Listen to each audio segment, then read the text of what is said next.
哎，大家伙早喽！3月31号，3月的最后一天了。这个月因为各种的比赛，造成跑量不够高。今天跑完可能400多公里的样子，在大阪城公园周围全是花和树。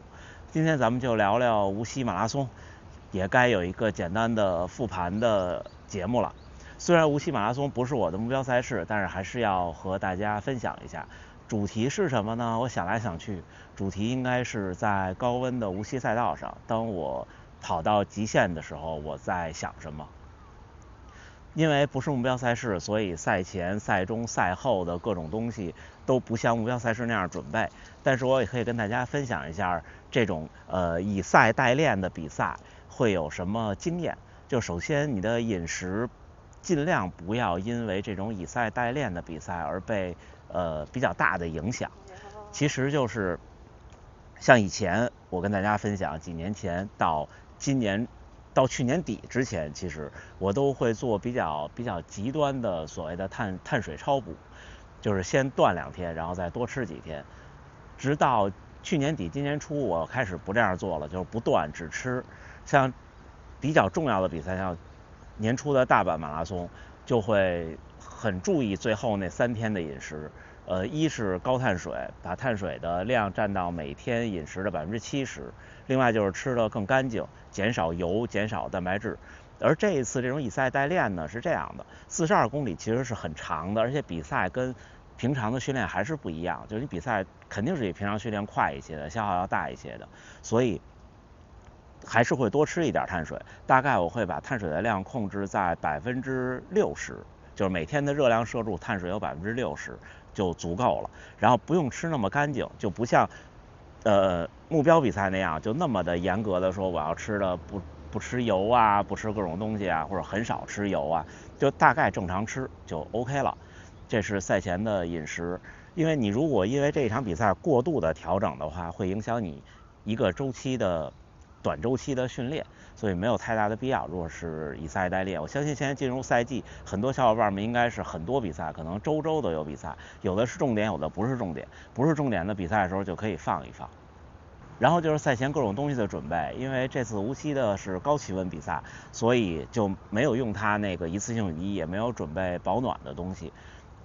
补给方面呢是4个能量胶，其中有2个是麦盛那个黑胶，咖啡因的，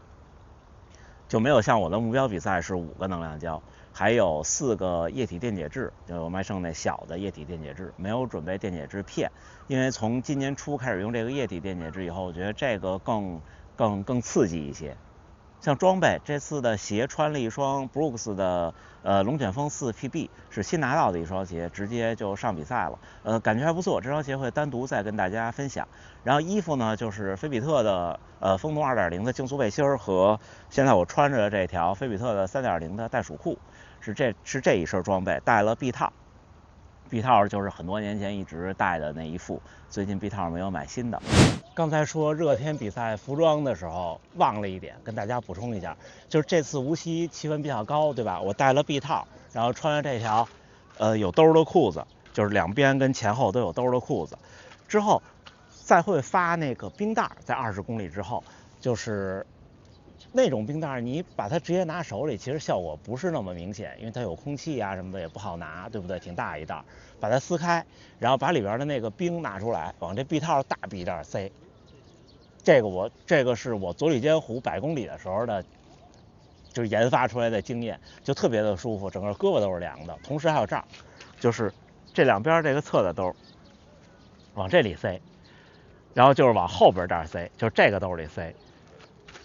就特别的舒服。最好不要往前面这兜里塞，前面这兜里塞可能你小肚子这儿太冰凉了，以后万一闹肚子就比较尴尬。小窍门。这是吃的和穿的，然后戴了帽子，应该是这个帽子，后面别了 Insta360 Go 3S 的相机，然后在菲比特这条短裤的前置收纳袋里放了一个Insta360 Go 3S 另一个摄像头，等于我带2个 Go 3S 的头和一个 Insta360 的那个新出的磁吸的外挂电池，我带了3个东西。这个是怎么回事呢？就是一个摄像头充满电可以，我试过大概能拍30到35分钟，我有2个摄像头和一个外挂电池，那一个外挂电池可以充满1个摄像头，也就是说我有大约最少90分钟的拍摄时间，从我在检录到起跑前到赛道上到结束拿到存包之前，因为我把一个 Ace Pro 2存在了存包的包里，到那之前全都是用 Insta360 Go 3S 来拍。这是这场比赛的吃穿和拍。之后到赛场上赛道上，想跟大家好好分享一下，这是我跑过的除了那年的佐吕间湖的100公里以外最热的一场比赛，或者说体感最热的一场比赛。对，因为从气温上来说它可能没有去年的神户热，但是体感要比去年的神户热。到最后结束的时候气温应该是24摄氏度，当时的体感可能要28摄氏度的样子，起跑的时候14摄氏度，我记得特别清楚。跑到5公里之前的那个水站的时候，就汗就已经往下流了。我看前后的人后背衣服都已经湿透了，就都贴在身上了，大概是那个程度。5公里的水站就进去就2杯水。这场比赛每一个水站我都进了，就是每一个2.5公里的水站我都进了，只要是饮料就喝。我还是那个原则，就不管多热，像这次比赛已经算是很热了，对吧？如果您冲成绩，我依然建议只进饮料站，不进水站，就只拿能量饮料，不拿水。能量饮料喝就 OK 了。有的小伙伴说，哎，喝了嗓子发黏、嘴发黏什么的，我是这么考虑这个事儿的，就是你不能想它，因为这是马拉松赛场，是战场，你上战场就是要不浪费每一寸肚子里的空间往里进能量。至于这些，其实你说它影响你的心态吗？可能一点点，但是真的能影响你跑的速度吗？我觉得有待商榷。每一个水站都进了赛道的补给，而且每一个水站都是2杯水。然后到后来到30公里以后，每一个水站最后那个就是水，不是饮料那我也拿，就往身上浇，往腿上浇。还有这种比赛有一个小窍门，就是你不用太担心鞋会湿，因为鞋湿其实大家雨天也都跑过步，应该有经验。在这种比赛上，只要你的思想控制住了，就是鞋湿了，其实不会影响你的成绩，也不会影响你的速度。而且我的经验是，磨不磨水泡和鞋湿不湿的关系不大，或者说磨水泡，我的不成熟的经验是，你不能有一个开始，如果你一旦开始，磨出了一个小的水泡，它就会无限的扩大。所以反正我最近这些比赛没有什么磨水泡的经历了，那双 Brooks 的鞋也没有磨脚，非常的好。因为这一次不是目标比赛，以赛代练嘛，而且我也希望有更好的节目效果，所以在赛道上吃了好多赛道上的东西，有法式软面包，有黑米糕，有香蕉，对吧？后边好像还拿了一次香蕉，但是那时候我没开机。就是这种，如果您冲成绩，千万就不要吃，就把每一寸肚子都留给能量胶就好了。这一次比赛的补给，我是按照训练这样补给，就是本来计划的是起跑前一个普通的能量胶，然后8公里一个普通能量胶，16公里一个普通能量胶，24公里和32公里都是咖啡因的能量胶。但是这次呢，有个小意外。起跑之前我跟家属一起去起点，他帮我拿着起跑前要吃那能量胶，结果我们俩分开的时候忘了给我了，我也忘了拿了，导致起跑前就什么都没吃。8公里吃了一个普通能量胶，16公里吃了一个普通能量胶，而且在这之间我吃了一个法式软面包，然后20公里的时候进了那个江南大学，还吃了一个黑米糕，所以呢导致24公里的能量胶有点吃不下，我就放在了26公里吃了一个咖啡因的能量胶。咖啡因的能量胶其实是有很明显的作用的，就对我来说，我其实一个是非常不能断咖啡的那么一个人，像意式浓缩，我一天差不多平均下来得4个 shots 那么多的量，就是如果按咖啡因的量来算的话，我是个挺能喝咖啡的人，而且从小就喝。就这种情况下，这个咖啡因能量胶给我带来的这个劲儿还是特别大的，所以我会把它放在比赛后。如果您是目标赛事的话，可以把第2个咖啡因能量胶放在35公里以后。您可以参考我大阪马拉松之后的复盘节目，跟大家分享了那次补给的变化给我带来的最后10几公里的比较愉悦的感觉。然后这次比赛也有点小变化，就是30公里那一块就是赛道有能量胶和电解质补给的那儿。那儿我拿了一个赛道普通的能量胶，麦盛的那个新的那果冻胶，樱花味的那个，给吃了。为什么吃这个能量胶呢？是因为过了28公里，我开始觉得艰难了，因为消耗太大了，天气比较热也，再加上赛前并没有很认真的准备，起跑比我预想的快，我有点没劲儿了。我说那不行，我得多吃一个吧。所以呢，我在那个能量胶补给那儿拿了一个能量胶吃，这个是一个计划之外的补给。然后之后就是最后一个咖啡因的能量胶，最后一个咖啡因能量胶我大概是34公里吃掉的，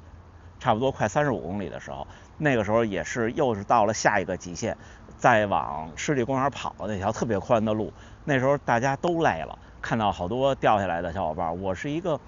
怎么说呢？我是一个感性的理科生，我会被周围人的情绪所影响，就是大家好的时候我就特别好。我记得第一次有这种感觉是去年的大阪半马，我说特别不希望现在最艰难的时候看到有人掉下来，因为一旦有人掉下来的时候，我会觉得也会受一些小打击，这是我的心态吧。所以看到很多人掉下来，我会受一些就是心理的影响，我也觉得大家那么艰难，我是不是也要艰难了？所以在那个时候吃了最后一个咖啡因的能量胶，然后顶到最后。这场比赛是这样的。重点是在一个高温并且左脚有伤的情况下，对左脚的伤痛对我的影响也比较大，因为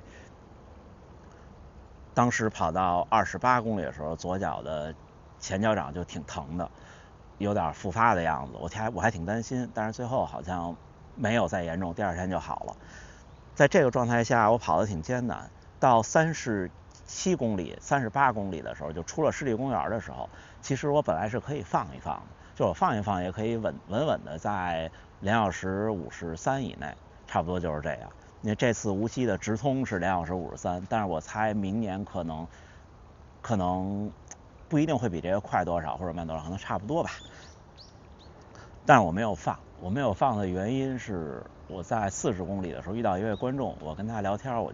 说我虽然把它当成一场训练，但是还是那句话，在训练场上我从来没有让我自己失望过，这是第一。第二是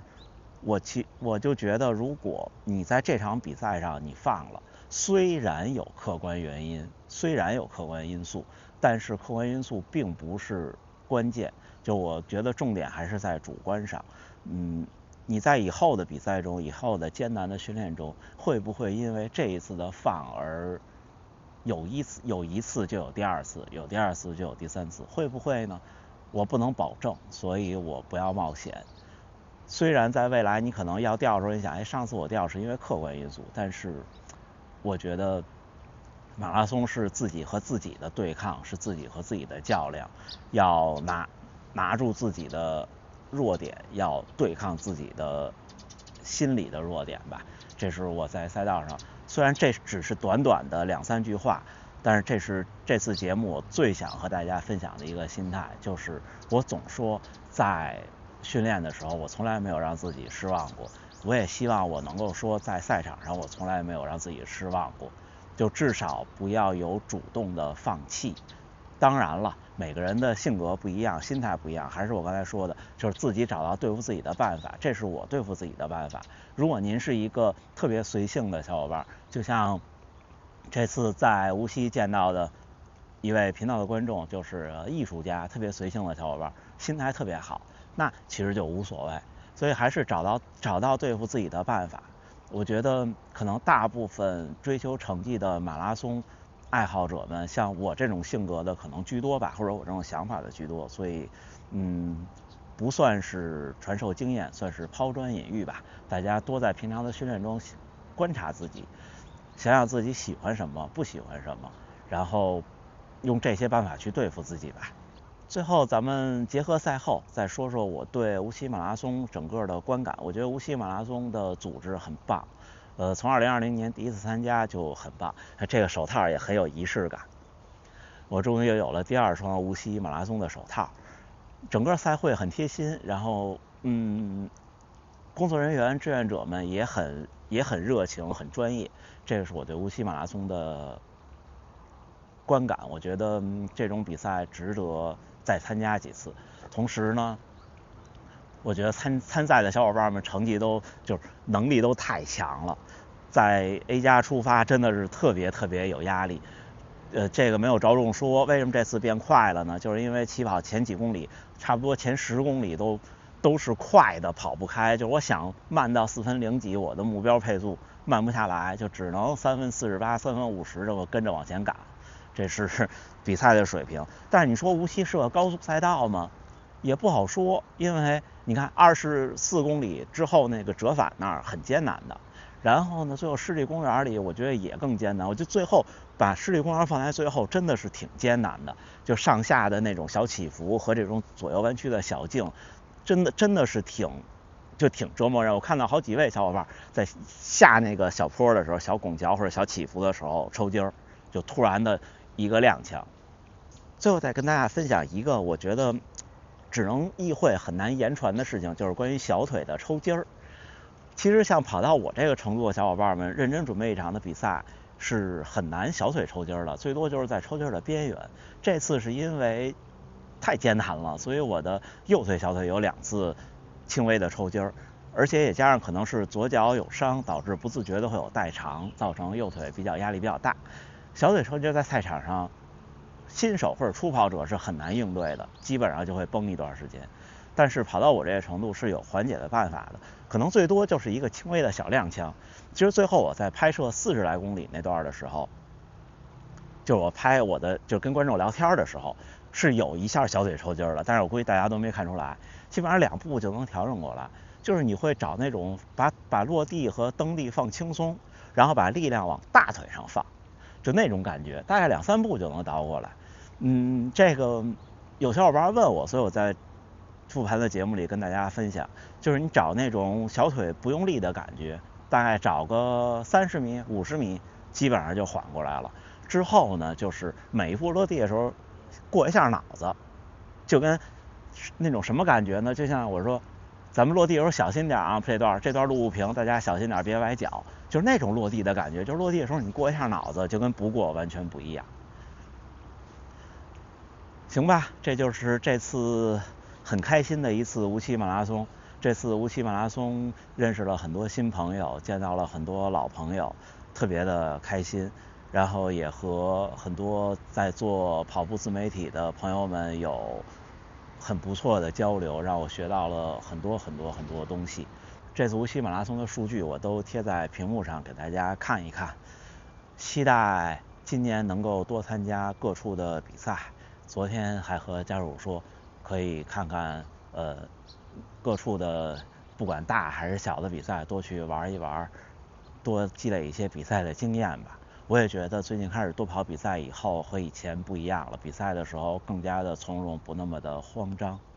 行，那就这么着，最后还是祝大家能努力生活，健康平安，咱们下回再见。